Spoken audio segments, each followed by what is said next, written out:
सो hello बच्चों, welcome back to the Vision Academy. तो कैसे हैं आप सब? मैं आशा करता हूं कि आप लोग मस्त होंगे, स्वस्थ होंगे और अच्छे से मन लगा करके पढ़ाई कर रहे होंगे।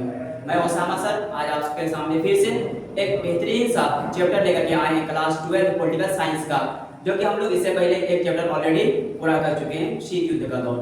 आज हम लोग पढ़ेंगे दो ध्रुवीयता का आरंभ, दो ध्रुवीयता का अंत पढ़ेंगे। नहीं, दो ध्रुवीयता का आरंभ कैसे हुआ था वो हम लोग शीत युद्ध के दौर में पढ़ लिए थे। आज हम लोग क्लास 12 पॉलिटिकल साइंस की जो बुक है समकालीन विश्व राजनीति, उसी का हम लोग चैप्टर नंबर 2 पढ़ेंगे, जो कि है मेरा दो ध्रुवीयता का अंत। ये किस तरह से हम लोगों ने देखा कि शीत युद्ध के दौरान पूरी दुनिया दो भागों में बढ़ गई थी। नहीं, पूरी दुनिया क्या हुआ था?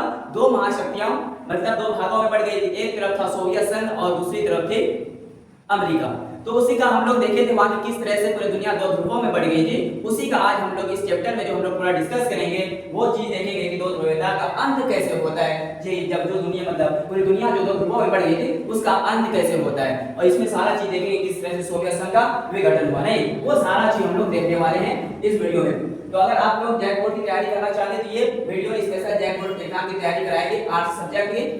ठीक है, तो चलिए देखते हैं। हम लोगों का जो चैप्टर का नाम है वो है दो ध्रुवीयता का अंत। नहीं, चैप्टर का नाम है दो ध्रुवीयता का अंत। दो ध्रुव कहने का मतलब दुनिया दो ध्रुवों में बढ़ गई थी। उसी का हम लोग इस चैप्टर में अंत के बारे में देखेंगे, तो जिसको कि इंग्लिश में बोलते हैं द एंड ऑफ बाइपोलैरिटी। दो ध्रुवीयता का अंत है, इसी को इंग्लिश में हम लोग जिसको बोलते हैं द एंड ऑफ बाइपोलैरिटी। तो पहले देख लेते हैं कि इस चैप्टर में हम लोग क्या क्या चीजें पढ़ेंगे, कौन कौन से टॉपिक इसमें इंपॉर्टेंट सब टॉपिक है, उसको पहले हम लोग देखेंगे। सबसे पहले हम लोग इसका परिचय देखेंगे।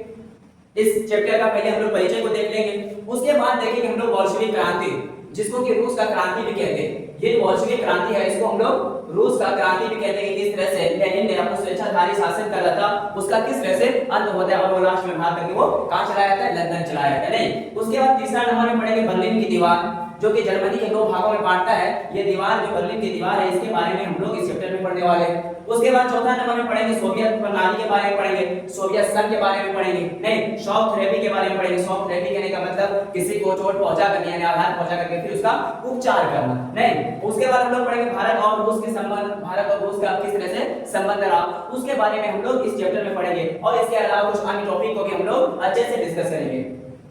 तो चलिए सबसे पहला टॉपिक आज हम लोग डिस्कस करते हैं बोल्शेविक क्रांति, जिसको कि रूस का क्रांति भी कहते हैं। नहीं, बोल्शेविक क्रांति को हम लोग रूस क्रांति भी कहते हैं, रूसी क्रांति भी कहते हैं। सबसे पहले देख लेते हैं हम लोग बोलते हैं बोल्शेविक क्रांति। क्या बोलते हैं? बोल्शेविक क्रांति रूस में 1917 में हुई क्रांति को ही बोल्शेविक क्रांति कहा जाता है। ये जो 1917 में जो क्रांति हुई रूस में, उसी को हम लोग बोल्शेविक क्रांति कहते हैं, क्योंकि बोल्शेविक नामक राजनीतिक समूह ने ही इस क्रांति में महत्वपूर्ण भूमिका निभाई थी।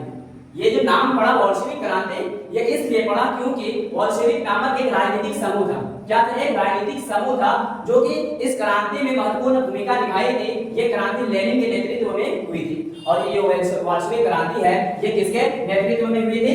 लेनिन के नाम, नहीं, लेनिन के नेतृत्व में बोलो या फिर नुमाइंदे या फिर उसी के ये इस चीज में हुआ था। नहीं, उसके बाद बोलते हैं इस क्रांति को रूस क्रांति भी कहते हैं, यानी बोल्शेविक क्रांति को हम लोग रूस क्रांति भी कहते हैं। क्या कहते हैं? रूस क्रांति भी कहते हैं। तो पहला टॉपिक हम लोगों का बोल्शेविक क्रांति, ये कब रूस में 1917 में शुरू होता है। नहीं, बोल्शेविक क्रांति रूस में 1917 में शुरू हुई क्रांति को ही बोल्शेविक क्रांति कहा जाता है। और इसका नाम क्यों पड़ा? क्योंकि वहां के एक राजनीतिक समूह था। क्या था? एक राजनीतिक समूह था जो कि इस क्रांति में महत्वपूर्ण भूमिका निभाई थी, उसी के नाम पे ये क्रांति का नाम पड़ा।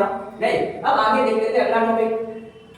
अब जो हम लोग देखेंगे बोल्शेविक क्रांति के कारण देखेंगे, ये बोल्शेविक क्रांति क्यों हुई, इसके पीछे का रीजन को हम लोग अच्छे से पहले देख लेते हैं। नहीं, इसके पीछे का रीजन को देख लेते हैं। बोलता है कि रूस के शासक जार निकोलस द्वितीय, रूस के जो शासक थे उस टाइम जो रूस में शासन कर रहे थे, उसका नाम था जार निकोलस द्वितीय। क्या नाम था? जार निकोलस द्वितीय का स्वेच्छाधारी शासन, मतलब अपनी इच्छा के अनुसार वो वहां पे शासन कर रहे थे। नहीं, अब दूसरा पॉइंट बोलता है ये बहुत निरंकुश शासक थे। क्या बोल रहा है? कि ये बहुत निरंकुश, मतलब इसके ऊपर कोई लिमिटेशन नहीं था, इसको जो मन में आ रहा था वो कर रहा था, इसके ऊपर कोई भी रोकथाम या फिर कोई भी लिमिटेशन नहीं थी। उसके बाद तीसरा पॉइंट बोलता है रूस और जापान के बीच, ये जो बोल्शेविक क्रांति होने के कारण को हम लोग पढ़ रहे हैं, तो क्या बोल रहे हैं? रूस और जापान के बीच 1904-05 में हुए युद्ध। कब बोल रहा है? 1904-05 में हुए युद्ध, किसके किसके बीच? रूस और जापान के बीच। जब 1904-05 में युद्ध होता है उसमें क्या होता है? रूस की हार होना, मतलब जापान और रूस, जापान क्या है कि रूस के मुकाबले में बहुत छोटा सा देश है, उसमें भी क्या करता है कि क्या हो जाता है, रूस हार जाता है। किससे? जापान से हार जाता है। तो क्या बोले, जबकि जापान रूस के मुकाबले में काफी छोटा देश था, फिर भी क्या हुआ, रूस हार गया। मतलब इस तरह से शासन वहां का चला रहे थे जहां न्यूक्लियस जो थे कि छोटे देशों के साथ भी इसको हार का सामना करना पड़ा था। नहीं, ये सारे कारण थे बोल्शेविक क्रांति की, जिसको रूस क्रांति भी कहते हैं या फिर रूसी क्रांति भी कहते हैं। अब देखो बोलता है 1905 में प्रार्थना पत्र देने जा रही भीड़ पर, मतलब एक भीड़ थी जो कि प्रार्थना पत्र देने जा रही थी और उसके ऊपर क्या किया, अंधाधुंध गोली चलाना, और अंधाधुंध गोली चला दिया। वो किसके शासन में हो रहा था, जार निकोलस द्वितीय के शासन में। नहीं, ये सारे कारण थे बोल्शेविक क्रांति होने के कारण। उसके बाद अगला पॉइंट बोलता है इसके अलावा देश में भ्रष्टाचार क्या हो गया था, इसके अलावा ये सब तो कारण थे, उसके साथ साथ क्या हो गया था कि देश में बहुत सारे भ्रष्टाचार, मतलब बहुत करप्शन बढ़ गया था। किसके शासन में, जब जार निकोलस द्वितीय का शासन था, उस टाइप का एकदम भ्रष्टाचार, जितने भी अधिकारी थे वो लोग एकदम पूरा भ्रष्ट हो गए थे। नहीं, भोजन की कमी, सैनिकों के प्रति सरकार की बेरुखी आदि ऐसे मुद्दे थे जिससे रूस को क्रांति पर ला खड़ा किया। मतलब एक तो भ्रष्टाचार, करप्शन बढ़ गया उसके शासन में, भोजन की कमी होने लगी, सैनिकों के प्रति सरकार की बेरुखी, मतलब सैनिक मारे जा रहे हैं, उसके कोई अकाउंटेबिलिटी नहीं है, कोई जवाबदेही नहीं सरकार के पास। ये सारा चीज हो रहा था जिसके कारण बोल्शेविक क्रांति हुई थी। नहीं, तो क्या बोला, सैनिकों के प्रति सरकार की बेरुखी आदि ऐसे मुद्दे थे जिसने रूस को क्रांति पर ला खड़ा किया। यानी कि ये सारे कारण थे जिसकी वजह से रूस को क्या किया, क्रांति पर ला खड़ा कर दिया, और जिसकी वजह से बोल्शेविक क्रांति हो रहा है। अब हम लोग देखेंगे बोल्शेविक क्रांति होने के परिणाम, मतलब बोल्शेविक क्रांति के परिणाम क्या निकला, ये जो क्रांति हुआ इसका क्या परिणाम निकला, उसके बारे में देख लेते हैं। बोलते हैं रूस क्रांति के परिणाम स्वरूप सर्वप्रथम निरंकुश तंत्र का अंत हो गया, अर्थात जार शासन समाप्त हो गया। ये जो बोल्शेविक क्रांति हुई इसी में क्या करता है कि जार भाग करके लंदन चला जाता है, क्योंकि वो स्वेच्छाधारी शासन कर रहे थे, उसके ऊपर कोई निरंकुश नहीं था, नहीं कोई लिमिटेशन नहीं था। तो क्या होता है जब यह क्रांति होता है तो क्या होता है, सर्वप्रथम मतलब सबसे पहले क्या होता है, निरंकुश तंत्र का मतलब ऐसे सरकार या फिर ऐसे शासन का समाप्ति हो जाता है जो कि किसी चीज की जवाबदेही नहीं थी, चाहे वो सैनिकों के प्रति हो या फिर वहां के सैनिकों के प्रति हो या फिर भोजन के प्रति हो, मतलब ये जितने भी गरीबी बढ़ रहे थे उन सब चीजों की कोई जवाबदेही नहीं थी उनके पास। ये सारे कारण थे, नहीं ये सारा परिणाम था उसका। अब बोले स्वरूप प्रार्थना, मतलब क्या बोले, स्वरूप प्रार्थना पत्र सर्वप्रथम निरंकुश तंत्र का अंत हो गया, अर्थात जार शासन समाप्त हो गया। नहीं, उसके बाद अगला पॉइंट बोले जार के राज्य का अंत कर उसे सोवियत समाजवादी गणराज्य संघ में बदल दिया। ये जो जार का शासन था उसको मतलब उसका खात्मा करने के बाद क्या किया, सोवियत समाजवादी गणराज्य संघ में बदल दिया। नहीं, उसको बदल करके क्या कर दिया, सोवियत समाजवादी गणराज्य संघ में बदल दिया गया, और जार भागकर कहां चला गया, और जार भाग करके लंदन चला गया। नहीं, जो वो जिस तरह से अपना स्वेच्छाधारी शासन कर रहे थे वहां के लोगों ने उसको क्या किया, ऐसी स्थिति बन गई थी कि लोगों को क्रांति करने पर मजबूर कर दिया। नहीं, मजबूर कर दिया, वो किसी भी चीज कोई भी चीज थी उसके ऊपर वो जवाबदेही नहीं थी, मतलब सैनिक मारे जा रहे उसका कोई जवाबदेही नहीं है, वहां के लोगों को भोजन की कमी हो रही उसकी भी जवाबदेही नहीं दे रहे थे, ऐसा शासन कर रहे थे जार निकोलस द्वितीय। नहीं, इसलिए वहां के लोगों ने बोल्शेविक क्रांति हुई। अब बोले राज्य की आर्थिक नीतियों को समाजवादी आदर्श के माध्यम से चलाने का प्रयास किया, और वहां की जो राज्य थी सरकार क्या किया, आर्थिक नीतियों को समाजवादी क्या बोले, समाजवादी आदर्श के माध्यम से चलाने का प्रयास किया। अगला पॉइंट बोले काम करने का अधिकार को, मतलब वहां जो भी काम करने का अधिकार था उसको क्या किया, संवैधानिक अधिकार बनाया गया, मतलब काम करने को अधिकार को वहां संवैधानिक अधिकार बनाया गया, और बोले सबको कार्य उपलब्ध कराना सरकार का कर्तव्य हो गया, और जितने भी वहां के छोटे छोटे देश के और जितने भी नागरिक थे वहां के उसको काम कराना ये सरकार का क्या बन गया, कर्तव्य बन गया, मतलब ये सरकार की ड्यूटी था कि वो वहां के नागरिकों को काम मुहैया कराए। नहीं, अब अगला पॉइंट में क्या बोलेंगे, इस क्रांति ने रूस को, ये जो क्रांति हुई इस क्रांति ने रूस को क्या किया कि विश्व शक्ति के रूप में उभारा, मतलब विश्व शक्ति के रूप में उभारा। सर्वहारा वर्ग का उदय हुआ जिसमें पूंजीवादी का विरोध किया, सर्वहारा वर्ग का जैसे उदय हुआ उसमें पूंजीवादी यानी प्राइवेट सेक्टर का विरोध करना शुरू कर दिया। अब हम लोग देख लेते हैं ये जो रूस था या फिर सोवियत संघ था इसमें कुल कितने देश शामिल थे। हम लोगों ने जैसे पढ़ा है इसमें कुल 15 देश शामिल थे। नहीं, कितने लोग, 15 देश शामिल थे।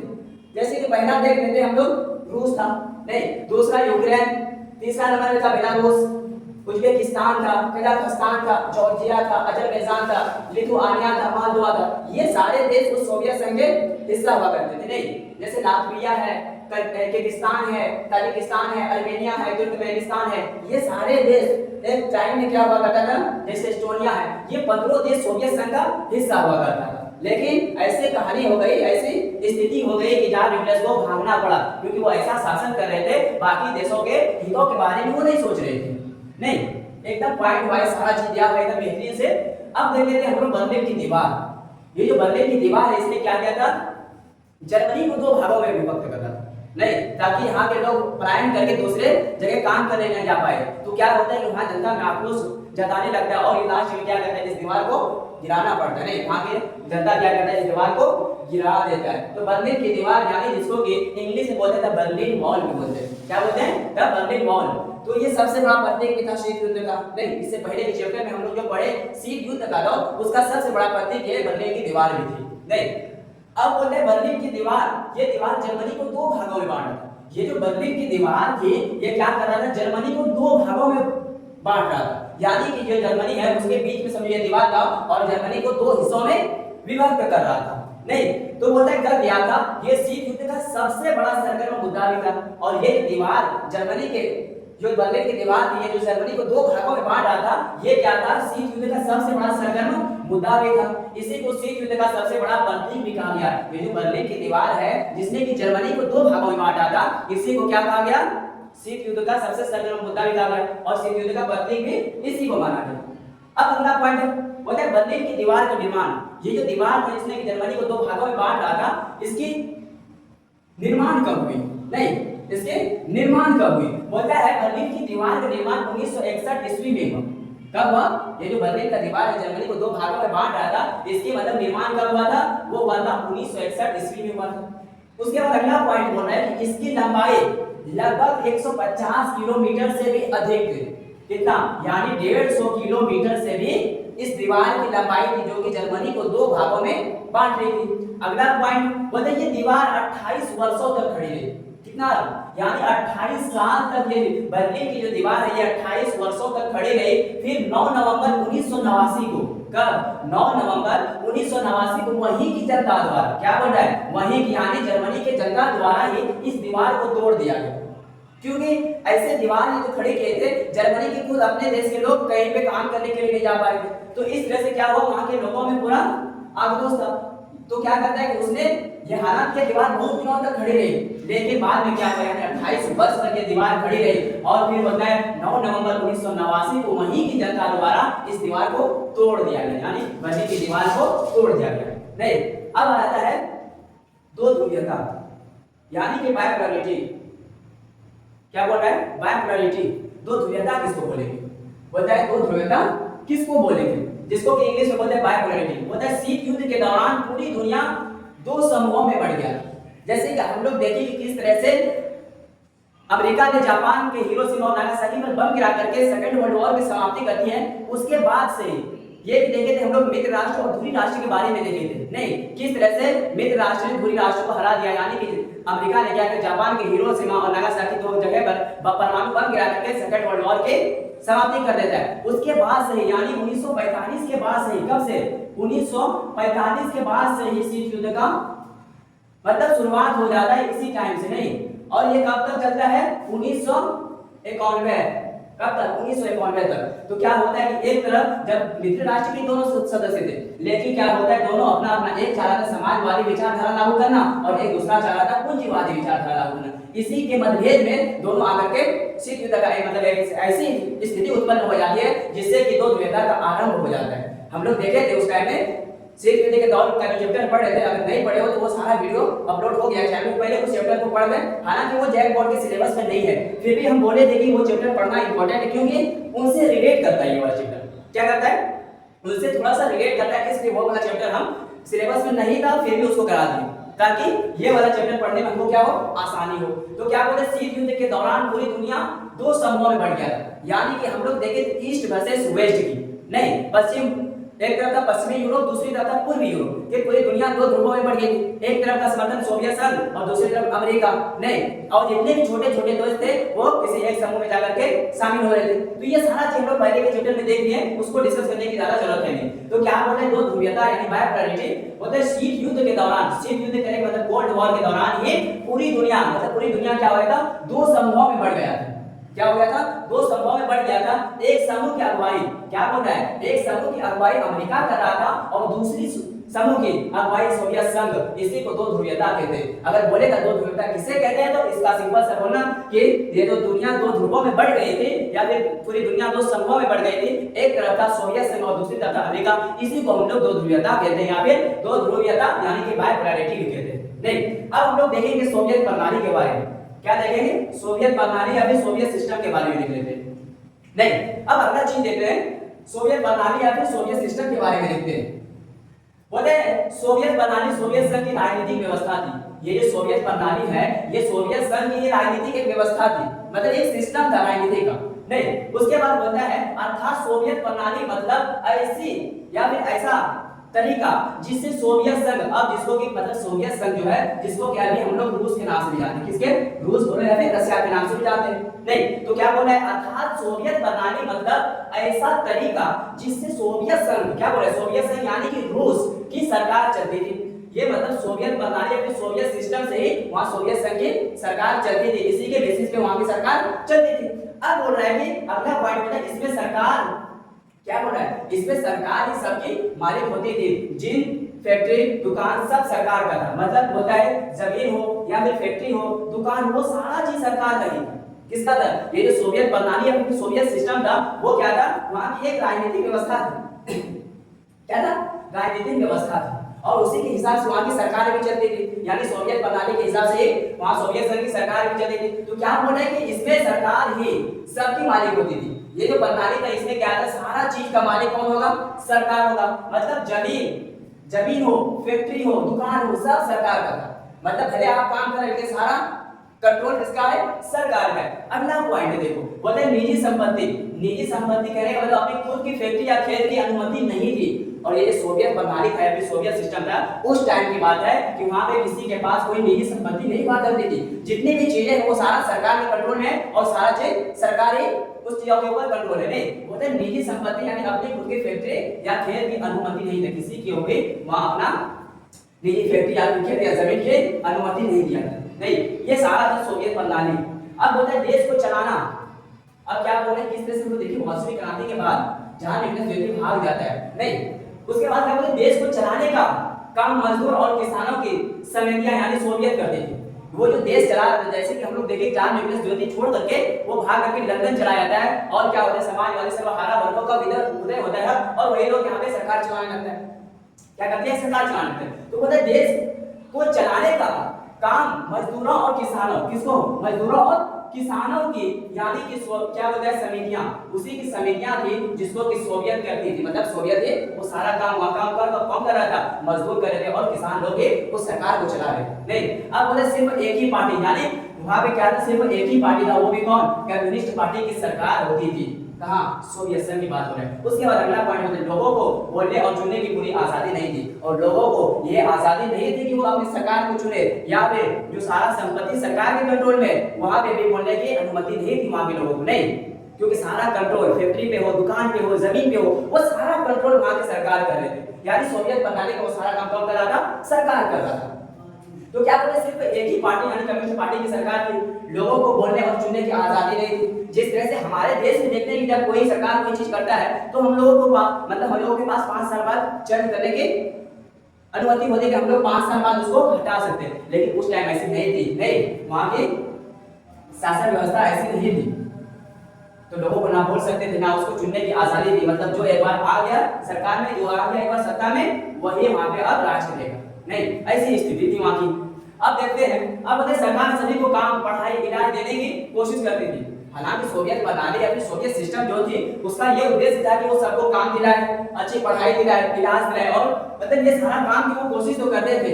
लेकिन देखेंगे किस तरह से ये सारा काम करने में असफल हो जाता है और सोवियत संघ का विघटन हो जाता है। नहीं, इसके बारे में देखेंगे। तो बोले ये प्रणाली यानी साम्यवाद कम्युनिज्म पर आधारित थी, और ये जो प्रणाली था सोवियत प्रणाली, ये किसके ऊपर था, यानी कि साम्यवाद यानी कम्युनिज्म पर आधारित था। अगला पॉइंट बोले ये प्रणाली 1917 से, कब से, 1917 से 1991 तक सोवियत संघ में चली, और ये जो 1917 को ही शुरू होता है और 1991 तक चलता है। और जैसे देखेंगे 1991 में ही क्या होता है, सोवियत संघ का विघटन हो जाता है। नहीं, उसके बाद वन पार्टी डोमिनेंस यानी कि एक ध्रुव बच जाता है।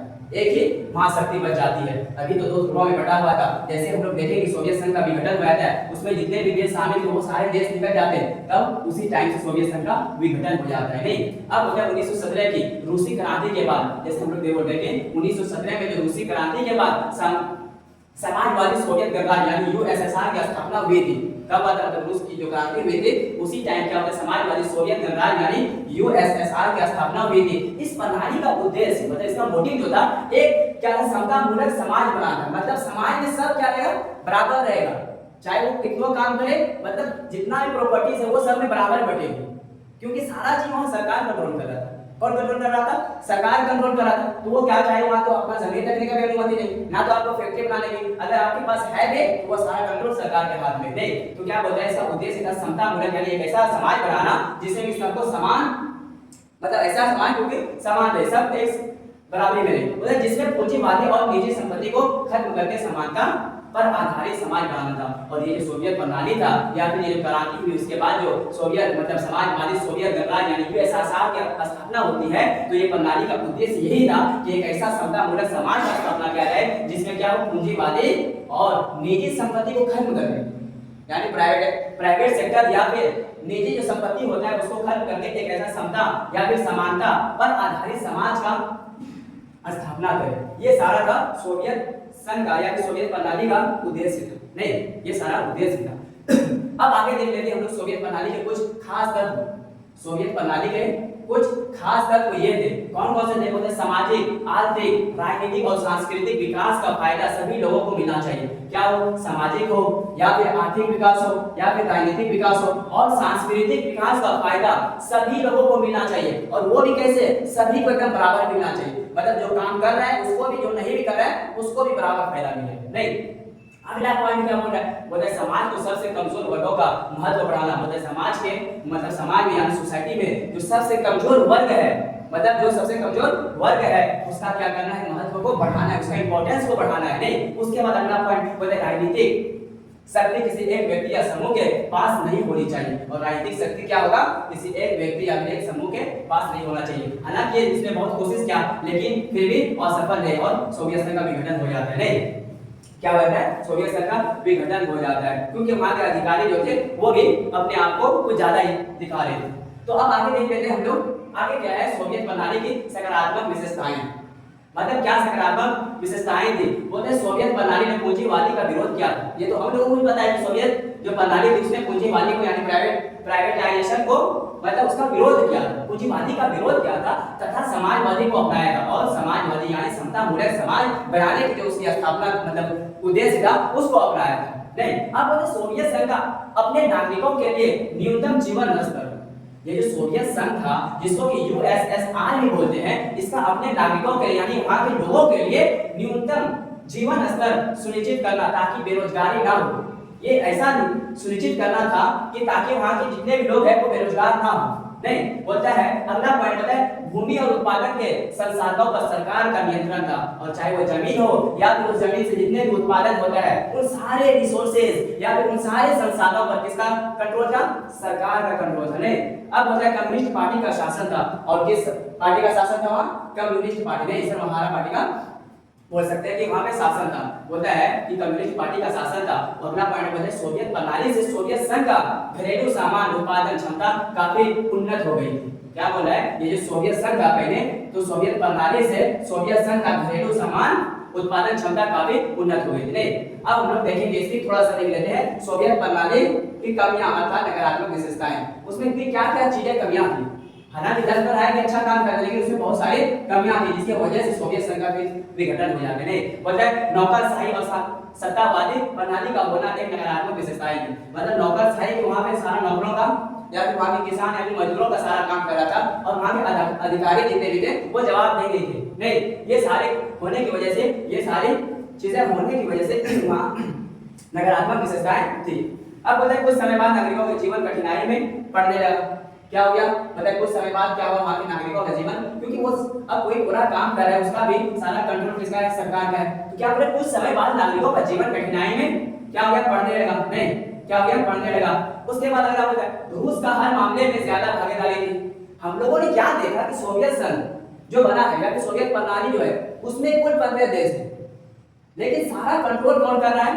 रूस वाला ही कर रहा है। हम लोग तो देखा कि बेलारूस है, कजाकिस्तान है, नहीं, लिथुआनिया, बहुत सारे 15 देशों का हम लोगों ने पहले नाम देखा, वो सारे देश इसमें शामिल थे। लेकिन क्या बोल रहा है, कुछ समय बाद यानी कुछ दिनों के बाद या फिर कुछ सालों के बाद क्या होता है कि वहां के नागरिकों का जीवन कठिनाई में पड़ने लगता है। और क्या होता है, रूस का हर मामले में यानी रूस ही हर मामले में अलग, हम लोगों ने क्या देखा कि और भी बहुत सारे यानी और भी 14-15 छोटे छोटे देश उसमें शामिल थे। तो उसका क्या होता है कि हर मामले में भागीदारी कम हो जाता है, यानी रूस का भागीदारी ज्यादा रहती है, जिससे कि बाकी के 15 राज्य जो सोवियत संघ का हिस्सा था, क्या बोल रहा है, बाकी जो 15 राज्य है वो भी सोवियत संघ का हिस्सा हुआ करता था, उसकी भागीदारी या फिर उसके हितों के बारे में नहीं सोच रहा था। नहीं, ये सारी होते हैं नाराजगी जताने, या फिर क्या बोल रहा है कि ये सारी चीजें नाराजगी जता रही थी, मतलब ये जो 15 देश उसमें शामिल थे उसकी भागीदारी बहुत कम थी उन सारी चीजों में। तो क्या करने लगा, वो 15 देशों ने अपनी नाराजगी जताने लगा। नहीं, क्या करने लगा, नाराजगी जताने लगा। मतलब ये प्रणाली लोगों को आर्थिक सहायता तथा सही राजनीतिक दर्जा देने में विफल हो गई। हालांकि काम अच्छा कर रहा था, लेकिन सिर्फ रूस अपने बारे में सोच रहा था, और भी जो 15 देश शामिल थे उसके हितों के बारे में उसने कभी नहीं सोचा। इसलिए क्या हो गया, नाराजगी थी।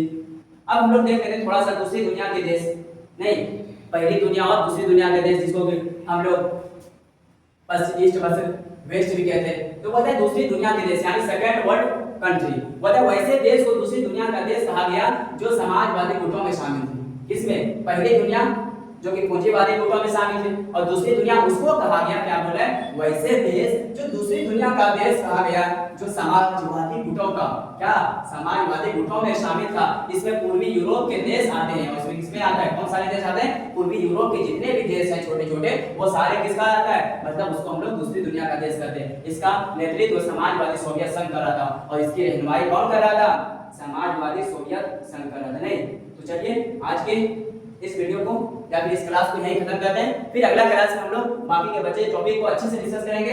तो जो भी बच्चे इस क्लास को देख लेंगे, अगर आपको पीडीएफ की जरूरत है तो आप हमें या फिर हमारा जो व्हाट्सएप चैनल है उसको ज्वाइन करें, व्हाट्सएप का ग्रुप ऑनलाइन के लिए बनाया गया है, उसको ज्वाइन करें, आपको वो सारा पीडीएफ मिल जाएगा। और हाँ, एक चीज ये भी, अगर कोई बच्चा बसंतरा इलाके से है और आर्ट्स सब्जेक्ट की यानी कि आर्ट्स सब्जेक्ट के जितने भी सब्जेक्ट है और स्ट्रीम की पढ़ाई मतलब सब्जेक्ट की पढ़ाई करना चाहते हैं, तो द विजन एकेडमी जो कि बसंतरा के गदार बाग में स्थित है, वहां आकर के आप एक बार कम से कम डेमो कर लें। बाकी ऑफलाइन क्लासेस भी अवेलेबल है, और ऑनलाइन बाकी हम लोग YouTube पे जितने क्लास होगा वो लाते रहेंगे।